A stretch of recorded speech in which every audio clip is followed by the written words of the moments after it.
Hey everyone, this is Ray with Real Talk with Ray. Just had an incredible conversation with Blake Vazmendes, co-owner of D&B Property Maintenance. You're gonna get a lot of things out of it, more things that I just didn't expect to go into, anywhere from the deep challenges of entrepreneurial lifestyle, from the mountains of anxiety that it brings and the facades that the internet likes to showcase about it, their story, and how he got started. Lots to take from it. I had a lot to take from it. So without further ado, enjoy Blake Vazmendes with D&B Property Maintenance. I want to start off with, what was the big idea to get you guys started in property maintenance? Because I know your background is in, you had insurance and finance Yes. and that whole world. But why did you go from that thing to maintenance? Devin and I were both working in insurance. We were at a brokerage in Redlands. They're a really great brokerage. We just unfortunately attached ourselves to a certain agent that wasn't doing the best things. And so when we started really catching wind to everything that was going on, we separated from that agent and we're just sitting there at the brokerage at our desk and we're kind of just going like, what are we going to do? Like, we're not super great at selling insurance. So what are we going to do? And Devin, this is 2021. TikTok's a big deal at the time. It's starting to kick off. I think Devin probably saw a TikTok video of a guy pressure washing somebody's house. And he asked me, he goes, hey, I have this pressure washer that I use for cleaning my truck. Would you want to try to clean some mobile homes or something in Ukaipa? Because Ukaipa is the mobile home capital of the world. And then we'll just split the money 50-50. And, in my head at that time, I'm like, any money is better than no money. Oh yeah, I'll take you up on that. And actually, my grandmother was our first client. And so we pressure washed her mobile home and we made a whopping $100 from the first one. We started just people, kind of word of mouth, us dropping off cards. They started calling us for stuff. And so we're doing a couple mobile homes. Then Devin got a wild idea that he, just Devin is, I call him the offer up king. He found a commercial pressure washing trailer that offered him, instead of cash, like, what if I trade you my Harley? And so we did a swap and we got the commercial unit and Devin gave him the Harley. And he goes, hey, if you want to like actually do this, I got this right here. Let's go do this. And so I gave him, half of what he paid for the Harley, and then we just went off to the races and started going to every single business in Ukaipa and Redlands and everybody and just handing out cards and saying, hey, this is what we do. Do you need it? And we learned a lot of lessons of pricing. There was many jobs in the first year to where you go, oh, this is going to be an hour, we'll be fine, in and out, and that job takes us 6 7 hours, losing a ton of money. From there, after we started getting the pressure washing going and getting some more accounts, since Devin had a lot of experience in construction and landscaping and he was a lineman, he's like, well, I know how to do all this other stuff that these clients are asking for. So then we started getting into more of the maintenance side of properties. So that would be handyman stuff, or I need this concrete, like this area, it's lifted a little bit. We need that ground down, or we need the gutters cleaned out. We need a whole bunch of array of different things. And so we started building off of that. That's how it got us to where we are today. It just kind of naturally flowed of what clients were asking. And we said, yeah, we can do that. And it just built from there. Let's see what we can do. Yeah, and it was a crappy pressure washer. It was a little Ryobi electric one. You had to plug it in, and then you had to independently plug into like a hose spigot, and it was, yeah, it was not the best. Tell me, how was it like? What was your mindset when you found out that he traded his Harley for this commercial pressure washer? Because I mean, in my head, I'm like, oh, dude, you just traded your Harley? We're in this? You're really in this kind of thing. Yeah, I mean, we were pretty gung ho, and we didn't really have any other option. I mean, we could go work again, find jobs, but we were both so much in a mindset of just, we know how to make money for ourselves. Let's just do this. When he did that, I mean, it really wasn't that much thinking on my part. I was just kind of, no, it was weird. I just went, okay, this is just what we're doing now. That's a casual Tuesday. Yeah, casual. Yeah, Just this trade on this is Harley just what we're for. doing now. And then Everyone does he, that. yeah, it's just, I saw the potential in it. And the real switch happened when we had our first thing break on the rig. And we went to this mechanic out in Anaheim. And we were telling him, we're just getting started in the industry and this and that. And I don't know why he decided to share this with us, but he did. But he's like, if you guys just keep going at it, you can make some really good money. My son does this, and he just does it by himself, and he has like one helper, and he makes like 250,000 a year just doing it by himself. I'm like, whoa. And then he goes, yeah, no, I have guys come in here that they're doing $1 million a year. And so at that time, we're like, what? There's like that much money in this? Okay, just in pressure washing. He goes, no, they do other stuff with like porter services, which is another service that we offer too. He's like, you got to offer more than just pressure washing to like really build. But that was the first light that clicked on. And then when we met another gentleman out in Long Beach, or I think it was Orange County or Long Beach, we saw his setup, and he had two full size warehouses. One of the warehouses just housed his pressure washing units. He had two full-time mechanics just working on his rigs. I think he had 45 pressure washing rigs in there. Then street sweepers and striping setups. He made all of his own stencils. He did all this custom stuff. We're like, how much revenue are you guys doing? He's like, we do $14 million.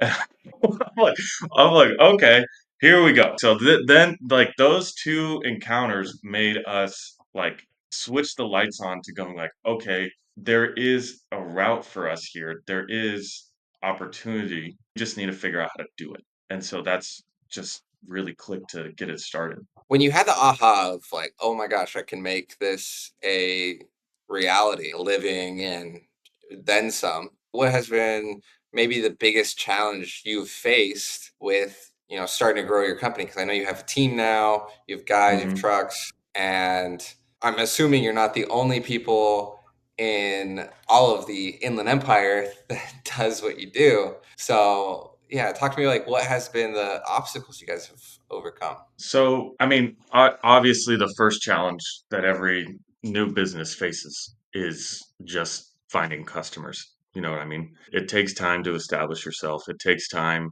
for potential customers to be unsatisfied with their current vendor. And then you're like, okay, that's fine. Like, we can reconvene in Q3, but I need to eat now. Definitely the biggest challenge is really just getting started. And that's for every business. I know the technical smarter way is like to learn a trade, and then you learn the ins and outs of the business. You already have connections with clients, and then you start your own thing, and you already have relationships built so that you can get work right away.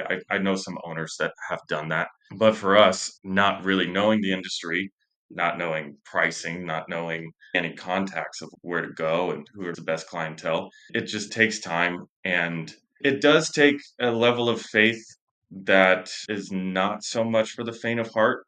I would share one story with you that is right on the kind of business motivational space that's been created in the past 5 years. Is they like to, there's a lot of big voices that like to talk about their rock bottom moment, and I don't think that they share the full story. I actually have one that we were like, I was sitting there going, dude, what are we going to do? But there was something happening in the background to where I was like, okay, we're good. Let's keep pressing forward. We were nine months in to the business and had personally just completely depleted, all of my savings. So I was down to my last 600 bucks, and rent was due in like 15 days. And I'm like, what are we going to do? And that's normally where, and when I hear interviews, is like they leave that like right there, and then all of a sudden it pans to like, and now homie's worth $15 million. You're like, that doesn't really give you the full context of the story.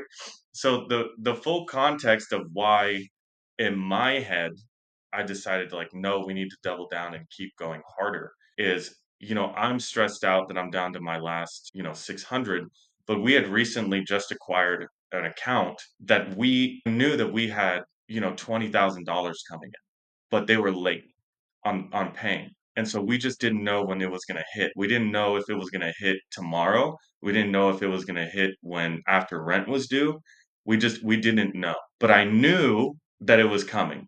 And so I'm sitting here stressed out about money, but I know that it's coming and I'll be able to we'll be able to pay ourselves, so we'll be fine. And so it's moments like that to where if in my opinion, if you're down to your last couple $100 and you got nothing in the pipeline, I'd be like, dude, you need to go figure this out and get a job or do something.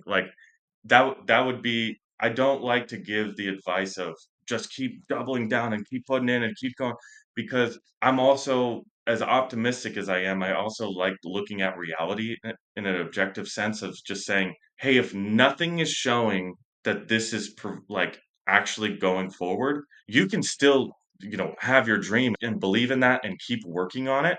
But also too, dude, you need to live and still pay your bills and eat and feed yourself and do all that. So I wouldn't discourage somebody from just give up on it completely. I would be like, you can still do what you're doing, but maybe just not in the same capacity that you're doing it in right now. That doesn't mean forever. It's just I feel like I have to give that context a little bit because I think things get left out when we're in this entrepreneurial space, because everybody wants to hear about the big old grand oh, we made it thing, and they love hearing, you, me, everybody loves hearing, from the rock bottom to the success, but they often leave out the context of exactly why that rock bottom, how they got out of that and why they decided to keep going. And that was the reason where I could justify in my mind to where it's no, we can keep going and we can keep pressing forward. If that makes more sense. Yeah, the typical stories of, yeah, in the next 90 days, I just sat down, did everything I did, and money came in. Yeah, and And you're like, okay. I mean, I'm sure there are those stories out there to where, they're down to their last few and then miraculously a big client, responds to an email and they're off to the races and they're like, screw it. I can be late on my car and, my rent payment this month because I know it's going to come. But I don't know how often that happens. And so there is also a smidge of luck that happens in entrepreneurship. There is. But luck doesn't happen if you don't put the work in. And the work in is all the feelers and all the emails and all the check-ins with clients and all the follow-ups. The amount of times that I see people not follow up. Do you know how much business we get from just simply following up? It's oh, hey, I haven't talked to you in a year. How's it going over there? Oh, actually, we're thinking of switching and and I'm like, oh, I'm glad I actually called you. It's just, it's so much of that to where that's, that's the work. The work isn't doing the initial contact. That is work, but there's a lot of follow up and you need to put the feelers out to allow the luck to happen. Because if you're just sitting there walking around the forest hoping and you're a gold miner, but you never pick up a shovel, you're just hoping to find gold on the ground. I mean, maybe, but you got to dig to find something that's worthwhile. Sometimes I see some people that just they don't want to dig, and I don't know. That's just how we've gotten to the place that we're at. yeah, they just want to magically trip over the rock and voila, stumble upon this massive gold mine Sometimes without it doing happens. anything. Yeah, Sometimes. that Yeah, I like, happens. oh, absolutely. Yeah, but I like what you said, luck comes to those who, basically put in the work. And I don't know what the quote is, but it's preparation plus, vision equals luck or something like that. There's something along that lines, whereas you're not lucky unless you're prepared for it, you know?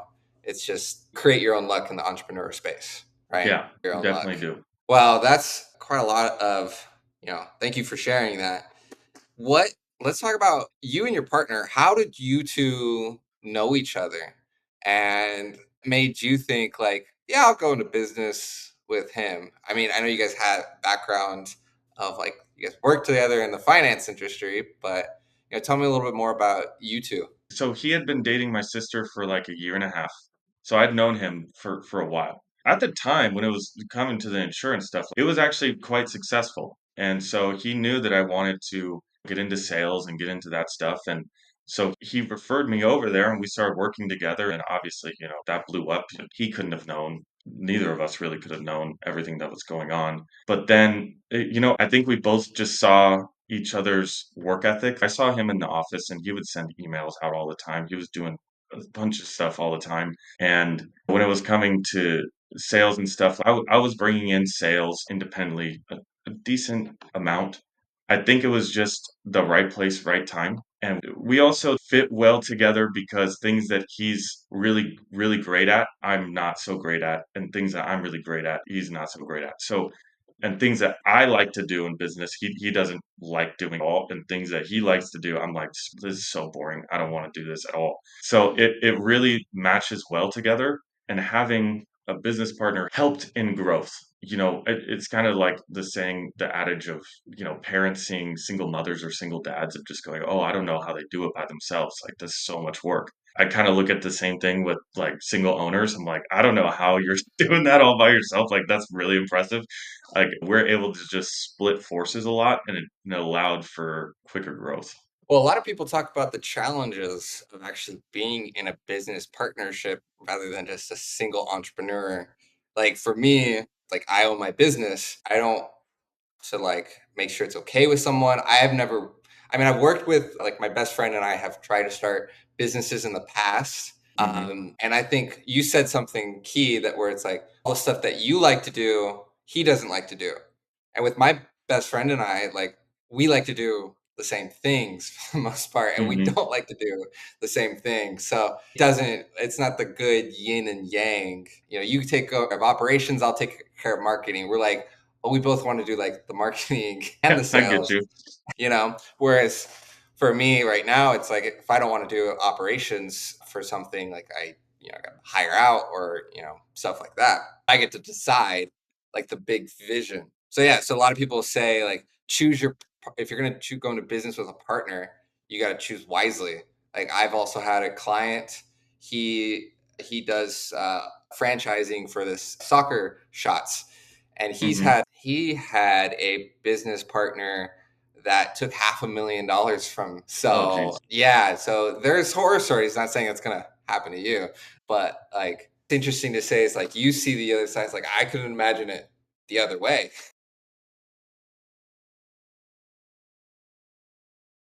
Yeah.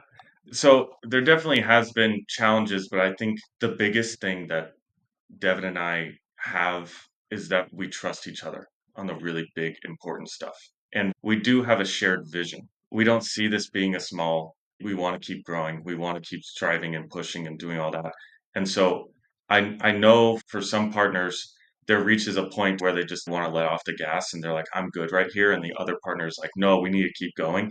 And that causes tension. But we both want to just scale to the moon on this. So we have a shared vision and also just that trust that's there. And I mean, I'll be openly critical about myself because there's always this partner. And unfortunately, in this case, I was the one partner. There was a time where I know that I wasn't pulling my weight and it was really impacting him. And we had to have conversations about that. And I had to do my own retrospection on things and reasons of why because it's not like I didn't want to be successful. It's not that I didn't believe that the business was going to be successful.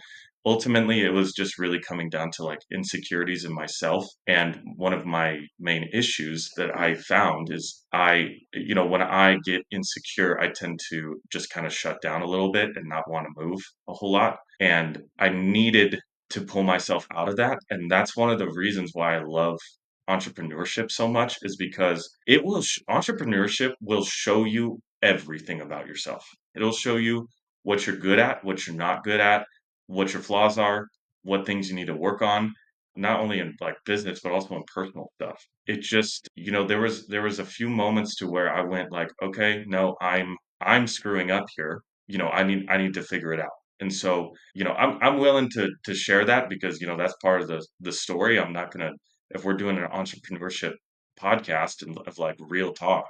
I mean that's kind of the reality of things, and I'm sure people who have been in partnerships before, everybody's probably maybe had a moment to where they're like, "Yo, what's going on? with my partner over here. It's like, are we really going to keep doing this? Like, what's happening? And thankfully, I pulled my head out of my ass and, we were able to really make things happen. And so, I can't in good faith share our story without sharing that because that's an important thing that I think doesn't get shared often. I appreciate you opening up about that. If you don't mind me asking, like with, that place that you were in, what what helped you get you out of it? And like, I mean, if you're open to talking more about those insecurities, because I feel insecurities all the time. I work on myself a lot, and being a solo entrepreneur, I have more opportunity to not worry about things as much.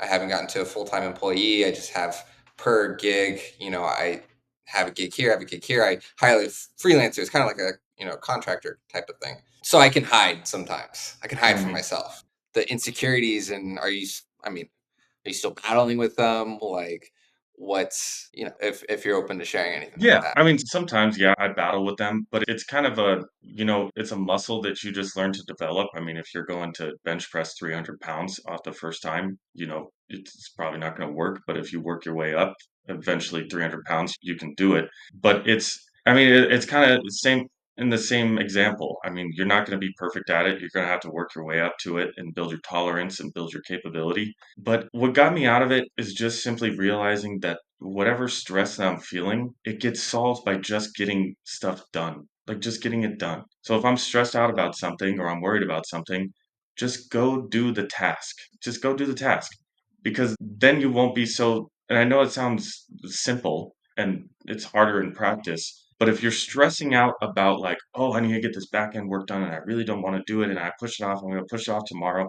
And then tomorrow comes and you're like, oh, but I really don't want to do this back end work. Just do the thing that you really don't want to do. Just dive into it. And most of the time, you figure out it really wasn't as bad as you thought, and you just keep moving. The other thing that really got me out of it was really just having a conversation with myself of just saying, like, dude, realistically, like, what kind of life do you want to live? And, like, what do you want? And for some people, maybe truthfully, that's like an honest conversation you have to have with yourself. Is like, am I willing to do this time and sacrifice and do all this stuff to get this objective goal? And for me, the answer was yes. And so I'm like, okay, if the answer is yes, then let's just go. Like, stop getting in your own way. It's time to pick yourself up. Let's get to it. You know all the things that you need to do. You know all the things that you're procrastinating. So just do those things. And I know that's really sounds too simple to be true and all this stuff, but it's just, you know the right answer. Everybody knows the right answer. This is my belief. Everybody has their internal, to get into the ethereal thing of like the quote of like what's right, what's wrong, like get into the fucking metrics of all that. But like everybody has their own moral thing of knowing if like this thing is correct, like what they're doing is correct for them or not. And if you already know the answer, just go do the right thing. Like go do the thing that's right for you. Like you already know what you should be doing right now. It doesn't need to wait till tomorrow.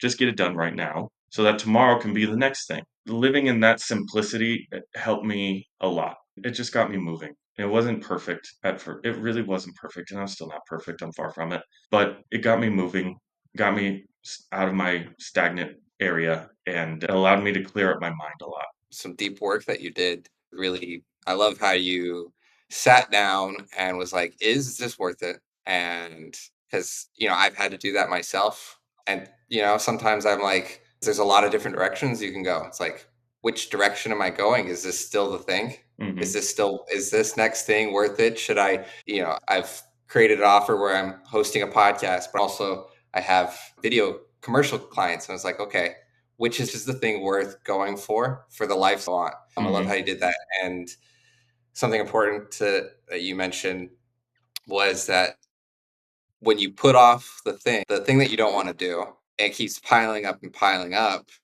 You were building sounded like you were building almost like this monstrosity mountain of anxiety work. And to take that anxiety down, just do the work, and then you don't have the anxiety about the work anymore. Right. I The old mean, phrase. that's kind of how it is. And like the other thing that I want to touch on, like in the point that you're bringing up, is like when you ask the general question, is this worth it? When it comes to, because everybody says sacrifice, right? What exactly does that mean? That's a general term because everybody's sacrificing something to get into business. And in my case, I have a 4-year-old son, and I have things that I want. I have friends, I have family, I have people that I want to spend time with, things that I want to do, and I had to look at going, am I willing to sacrifice time with my son and other people that I love and things that I want to do to work, to build this? And my answer to it was like, yes, I will sacrifice it because I want to do it. And I'm going to say a hot take here. I'm going to say a hot take. Say it. And I always preface this, I'm not a woman, so I don't know how women think. But my hot take for men that say things like, I'm doing this for my family, I'm sacrificing these things for my family. My critique here is, and this is my personal belief, if you are sacrificing time with your family to do your business, you're not doing it for your family. You're doing it for you. All your family cares about, all your kids care about is seeing dad. They don't care the car that they show up into school with. They don't care. Like, ultimately, if you take your kids to Italy when they're below the age of 17, they probably don't care. Like, they just want to they want to do whatever. They want to see their friends, they want to play video games, they want to do something. They're taking me on all these trips of like places that I don't know. Like, I guess this is cool. Like, unless it really interests them, like most of the time they don't care. They just want time with dad. They just want dad to be there. And so I've had to wrestle with this with my son of being like, I ultimately believe and know for myself that what I'm building and what I'm striving for and what I'm doing, that's for me. My son will be a beneficiary in ways, but I also know that it is going to impact him that he doesn't get dad all the time. That sometimes dad has to go work, or that dad's going to be working while he's with me. And there's going to be sacrifice of time. Oh, dad can't be fully present right now because I'm having to talk to, techs in the field, or I'm having to take calls from clients, or I'm having to do this. But my son just wants to build a puzzle, or he wants to play outside. He wants to be with dad, but dad can't be here right now. And I mean, there's plus and minuses to that. You can instill like strong work ethic and things like that. And they see like, oh, dad's striving, he's building this. Oh, I want to do that maybe one day, and I want to see this. You can impart lessons, but ultimately, I truly believe those sacrifices, they are a selfish. It's a selfish thing. And if you're not okay with admitting that to yourself, then you're always going to wonder, well, what? Why don't they appreciate that? Why don't they appreciate? Don't they see all this hard work that I'm putting in? They just wanted to spend time with you. And so, when in terms of sacrifice, uh, think that needs to get nailed in. Of like, ultimately, entrepreneurship and this stuff, it is a selfish endeavor, and there are beneficiaries, but ultimately, I believe it's selfish, and I'm okay with that. But I think some people need to ask themselves if they're ultimately okay with that. And I'm not shaming it. Obviously, I'm choosing this route, but that's kind of my personal belief there. I'm open to whoever wants to challenge me on that. I love the perspective. I definitely 100% see that, especially as like a man over the years who's, determined like what is his purpose, and without Hmm. purpose, what am I here for? Right? I mean, some people could be like, I'm here to have a life, have a child. I don't have a child yet, but when I do, that could be a purpose, but like that's not going to fulfill my itch of creating something and giving it to the world, or doing something for myself, right? Yeah, Fill your own cup before, if you fill your own pitcher, you can fill other people's cups, right? If dad's happy with his job and he's happy with his business and everything's good with him, he can give that light to his son and be more exactly. present for him, right? I totally get that. I mean, I've seen the other side. It's like, I think it's a frame of the paradigm that people live through lens, right? Where you live through lens of like, that you discover, it's like, no, this is my thing. I'm happy with this. I get to share that. There's people who are, if you just shift that to, it's like, no, I'm not doing anything for me. I'm doing this only for them. In my head, in the future, that has more long term effects, Yeah, right? But it determines like, how do you feel afterwards, like in the long run, about your, like, for yourself? Are you happy with what you're doing?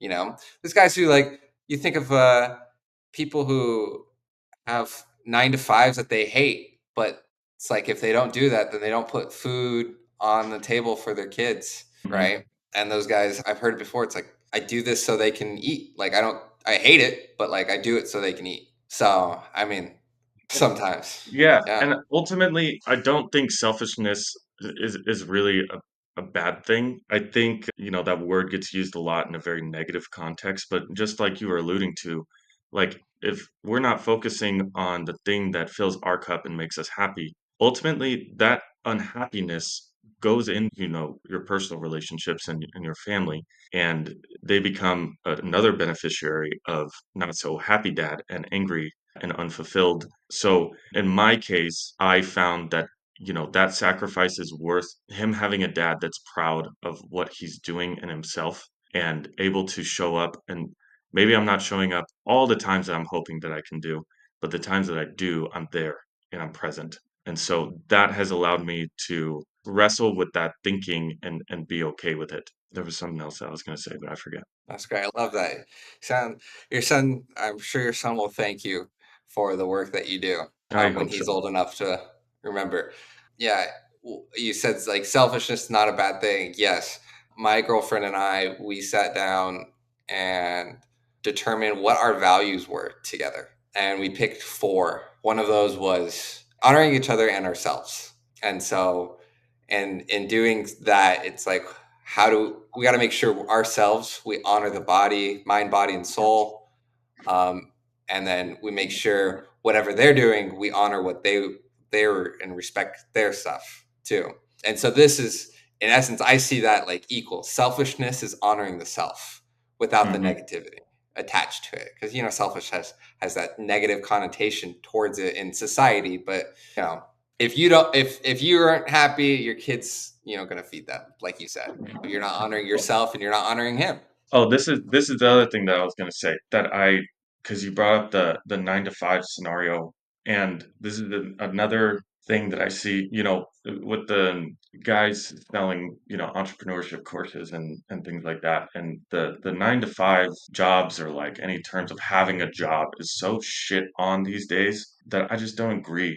Like truthfully, this way of life is chaotic. There's a lot of work. You're always on, you're always ready, and you and I, we're okay with it. We're okay with somebody calling us or texting us at 11:30 at night and being like, "Yo, I need this," and you're like, "Okay, I'm on it." Like it's like that's just kind of the way that the game works. But honestly, I think a lot of people are just like, when I'm work and my life, they are separate, and when I'm done working, I'm going to go live my life, and that is fine. Like that's okay. And if you have a job that you hate, well, then I would encourage you to go find a job that you like. But like, you're not a crappy person for having a job. Like, I just see so much of that out there of just like, aren't you tired of the 9 to 5? What do you keep, you're going to keep being a 9 to 5 loser for the rest of your life? Like, you're like, Right. dude, what Like, are you? and then the showing all the Bahamas of being the vacation of the entrepreneurship, where turn your 9 to 5 from 9 to 9, or 9 to 12, like from 5 to an entrepreneurship life of like you just don't. To 12? Yeah, I've with being with my girlfriend, I've learned more how to like stop for like give myself time to rest and to like take a day to just stop working. Very challenging, but like Mhm. I mean, the Europeans do it. Like there's a lot of companies in Europe where they take time off, and when they're off too. Even the business owners. I know you said like you don't do it off, but like that's a very it's I'm learning it's more of our Western like American culture of just constantly go go go go go go to invest in my relationships, because if I don't have that relationship, then I won't. I know I'm like sidetracking a whole bunch of different stuff.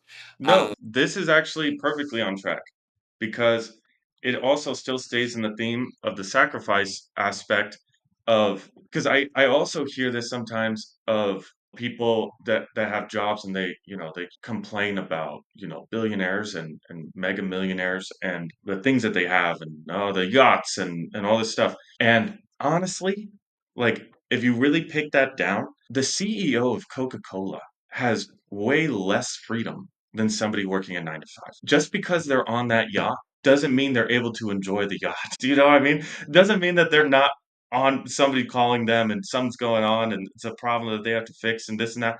Like I look at I look at like billionaires and I go, I don't think I want that sacrifice because a lot of the times their marriages end in divorce because to acquire that amount of wealth, they're literally doing nothing but working. So when you're in a relationship with somebody that you never see, and then periodically you check in, naturally you're going to become strangers to each other. And then it's going to be weird. And then you're like, okay, what are we doing here? Are you still the same person? No, I'm not the same person. And like, you don't grow congruently, you just grow separate. And so I see that with the relationship that I'm in. I'm like, I will not sacrifice the peace and everything that I have with her.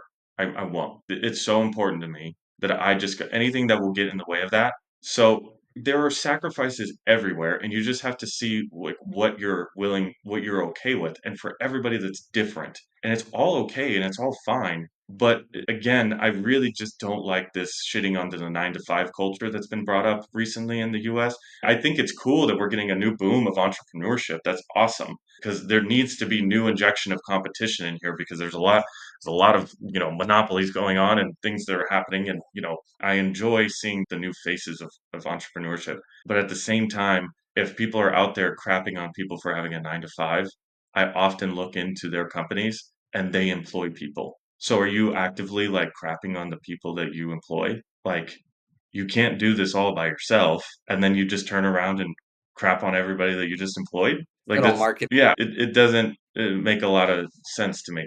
Yeah. Selling a dream. I get it. I mean, like, if I was to do an advertising campaign and I'm selling a course, teaching a business, like there's people who are tired 9 to 5 and they just don't know where to start. And so that's the people we're getting. Unfortunately, it's like so much out there in social media that is diluting the real, sides of the ugly side. They're not talking about the sacrifice. The once they buy the course and then start doing the thing, they're like, shit.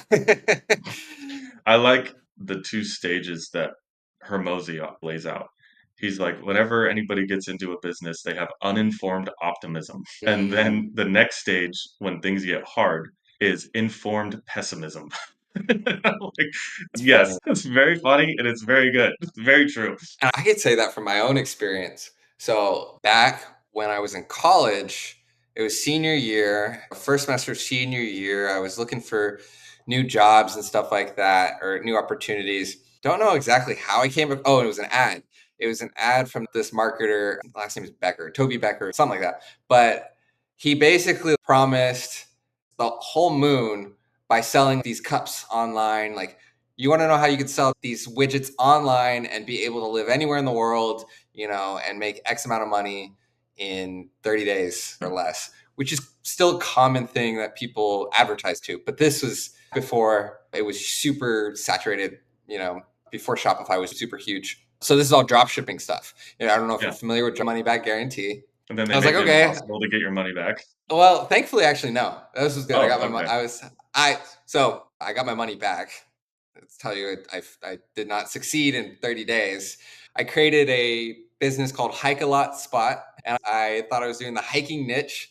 And I found some pants and some bottled water things, and I sold one pair of pants online. And then I was like, why is no one else? And I was running Facebook ads.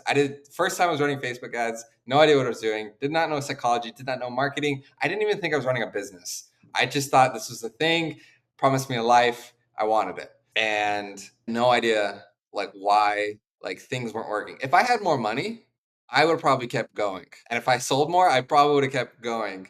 But I would go into the course and I still didn't understand the course material. Like it was too much. Yeah. I was like you, I need rent. I need to go get a job. So I stopped that and then started selling Cutco knives, which is a whole different story. But My dad sold Cutco knives. oh, nice. Yeah. Yeah, He sold them door to door back in the day. I did all phone. They're good But knives. yeah, they are good knives. I love them. They're my favorite knives actually ever. Probably why I was good at selling them for a little bit, but I got a lot of insecurities through that time and I didn't get myself out of that. Whole nother can of worms that we do not have time for. I was one of those people who was like, oh yeah, hell Mhm. yeah, I want that life. And it seemed like it was going to be easy to get it until I got into it, where I did the work. I made the store, I started doing the ads, I learned all that stuff, just following step by step instructions. And then when it broke, I was like, okay, what's going on? And I didn't have anyone to talk to. I didn't have no one around me knew anything that I was doing. I was in a biomedical science degree. Like, no one was doing Facebook ads around me. Total informed pessimism all of a sudden. Like, oh, Yeah, this I is a was lot like, harder than I thought. 100%. I saw the mountain that I needed to climb. I'm like, You're can't. like, I don't have. you're like, Yeah, wait, what's his monthly ad spend every month? Oh, 30,000. Oh, you're like, oh, yeah. okay. My informed pessimism was, I don't have enough time to learn all this stuff to make this successful. And I was done. I still have access to everything. It's so That's interesting awesome. looking Hey, back. but you know why, and here's why I'll never like those stories are like we all have those stories to laugh at about ourselves and everything, but the thing that I love about these stories is ultimately you weren't happy with what you were doing, you know, after you got your biomedical degree. And so you saw a life painted for you. And this is why ultimately I don't think that, you know, these ads or, you know, these courses or anything are like a net negative. In the short term, I believe, yeah, they're net negative, but in the long term for people, they can be a massive benefit because what happened with you is, you know, you decided that you're going to go, you know, not even knowing about it, but basically into business for yourself and you're selling. And so you don't know how to sell, you're learning how to sell, but you know, you got that one sale. And so you're like, okay, even though this is not the amount of money, I can't do this for this vehicle, it at least puts something in your subconscious to where you're like, but somebody did buy it. And then you go, and what's funny to me is your next job, instead of going and getting something in a biomedical degree space, you're like, let's go sell Cutco knives because something must have triggered into your brain of like, well, sales. And so it led you down to sales. And then you probably, even though it you know, you said it impacted, you know, your insecurities and things like that. But ultimately the net positive is it brought you some sort of skill to be able to sell and gave you some sort of confidence in a weird way, even with the insecurity of like, well, no, I can make money for myself and I can find money. And then you got to where you are now. So like we can laugh about the shitty course and like what's going on here, but if you would have never done that, you wouldn't have got to where you are now. So those things, they all lined up perfectly for you. They were the rocks. You know how we were talking about before. They're the little rocks in the pathway that you naturally have to trip on. But then when you start scaling boulders and mountains, you laugh about the rock that you accidentally tripped on. But you needed to trip on the rock to be able to get the ability to like start doing everything else. And so I only say that because, you know, I've been very self-critical about, you know, the rocks that I've tripped on and things that I'm like, dude, what the hell? What are you doing? Like if we're gonna do real talk here, like one of the ones that I'm just like I get like shame on me. But it ultimately like put the sales bug in me is I was a young kid. I just knew I wanted a better life and to not worry about money. And I got sold a dream just like you did. And that dream was in an MLM and I was in a freaking glorified, barely legal pyramid scheme. And I look on that with, you know, sometimes shame, but ultimately that's what got me the bug of sales. I'm like, I like talking to people. I think making money, like generating money out of thin air and all this, like, okay, this is a way. And then like Devin, since he was in like an actual legit insurance brokerage, it's like, yo, you're doing this thing that's like, what are you doing? Do you want to do it for real? Like over here? And I was like, sure, let's go do this over here. And then that gained like built my confidence a little bit more with making sales over there. And then it led to me developing the courage to just simply walk into any business and be like, who's your general manager here? Like, let me talk to them. Or do you have a district manager's contact? Now it's so simple for me to make a phone call or go in and talk to somebody and do, you know, a sales pitch or things like that. There are some, you know, that get my nerves up because it could be a really big sale, but it becomes easier. And like those things that like we laugh about or that we don't really want to share, like the embarrassing stories, it's like, yeah, but all those were needed. It's a part of your story. Like, don't not give yourself the credit of like your entire story. It's your story. Don't find the shame in it. Just realize that that story got you that part, even though you don't really like it that much, that helped get you to where you are, like right now. And so it's more fun to laugh about them, be like, yeah, do you remember that crazy thing that I did when I was really annoying? To talk to you about life insurance all the time? Yeah, oh, okay, I'm not doing that anymore. Yeah, we can only connect the dots looking back to Yes. predict going forward and to see where we're at today.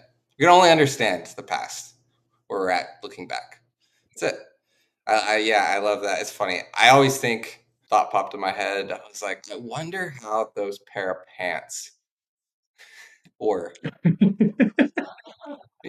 was like, I never touched the pants. I don't know how quality. I hope she enjoyed them. I hope this person's really enjoying those pair of pants. As we start to like wrap up here, I know I could probably keep talking to you a lot longer. We'll have to do a part two in the future.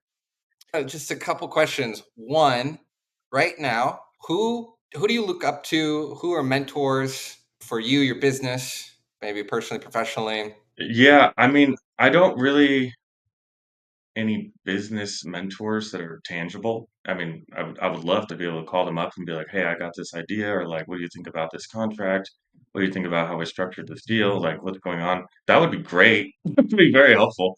But in terms of like helpful content, things that have shifted how I speak and how I think about things and things that are important to do in business. I mean, realistically, I truly do think Hermosi is one of the best. Like him and Layla's channel, like they're both phenomenal. Absolutely.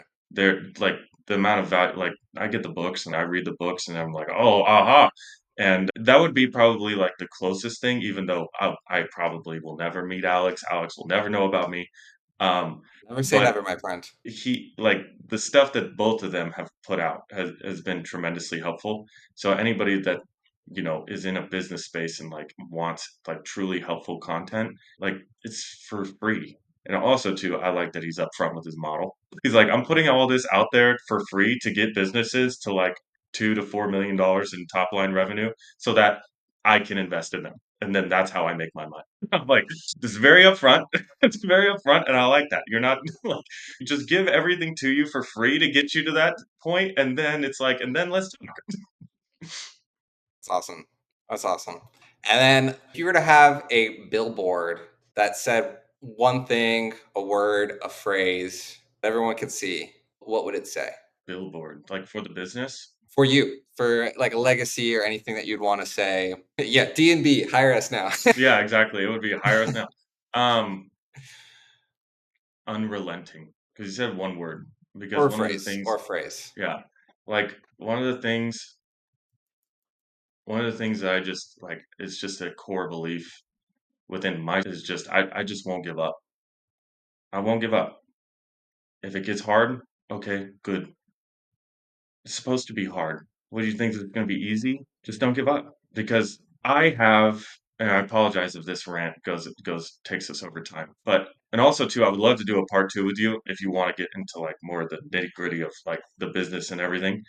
But because this is more like ethereal stuff. But I truly do believe the only thing that can be objectively proven about life is that it will end. Faith in any religious beliefs or anything like that, they are powerful and they're good. I don't think that they're a net negative, and I will never dissuade anybody from having religious beliefs or anything, but to my core belief of the world is that it will end, and the only thing that can be tangibly proven is not only will you die, but this might be the only shot that you got. And for me, I'm a big like history and like prehistoric nerd, like anything prehistoric animals and history and ancient earth and all this stuff I'm huge on. And one of the things that I think about is if it really is true that all life started from single-celled organisms replicating 1 billion years ago, you, all of us alive right now, are a part of the very tiny fractional percent success story that is the lineage of life. Everything else died. Many species went extinct. Many things did not get to pass on their genes and reproduce. Everyone alive right now, everything alive right now is the tiniest percentage of the success story of all of life. And you're going to waste it? You're not going to take chances? You're not going to do the things that you know that you want to do, or like let fear hold you back, and then get to 85 or the end of your life and look back on it and go, man, I wish I did this, or why did I spend so much of my 40s doing this stupid thing? Like, the fact that any of us are here right now is nuts. It's inconceivable. And I take that, I try to take in that as much as possible as my tiny monkey brain can handle, and just say, well, I just won't quit. I just won't quit. I'm going to make this life the best that I can and just go for it, because objectively, this is all I got. And if it continues on after I die, great. But if not, well, I'm sure as shit glad that I enjoyed it when I did. That's like why that would be the phrase, is because of all that background context. I love all of that, and I feel like could dive so deep into everything that you're saying. But I wanted to say thank you so much for your time. I really appreciate it. I'm looking forward to part two. Before we go, tell people where they can find you and what they can hire you for. Yeah, so the name of our company is D&B Property Maintenance. We have an office out here in Redlands, California. We service all of Southern California. So we'll go as far west as LA. We'll go far east as, on average around like Rancho Mirage area, all the way down to San Diego, and as far north as Barstow and Bishop. And so we do full external maintenance for commercial, residential, government properties. That could be something as simple as pressure washing, windows, gutter cleaning, things like that. We can also do handyman services, pothole fills, parking lot, street sweeping services, porter services. There's a whole myriad of lists. Our main clientele is property management companies. It's funny how that's like literally like in tangent there, like property maintenance and property management, because the value that we bring to our clients is that it's one vendor who can do most of all of their work orders. So that's our niche that we found, and that's what's helped us to grow. And yeah, that's everything that we do. Our contact info, you can just Google D&B Property Maintenance, has a link to our website, which we spent a lot of time and money on making. The main phone number is 909-522-6644. And yeah, our Instagram, I think it's DB Property Maintenance, DNB Property Maintenance, something like that. But yeah, on Instagram, you can see the logo. That's our logo in the background. That's actually I framed it. That's our first ever shirts and hats that we made. And I found our old cards. So I don't know who had the bright idea of making pressure washers wear white shirts, but actually, if you see it, the whole shirt is like dirty as all hell. That's why we went away from white. That makes sense. Blake, thank you so much for your time. Blake Vazmendes, everyone. Go find him. If you need property maintenance, you know who to call. All right. Sweet. Thanks, Ray. Thank you for having me, man. All right. Thank you.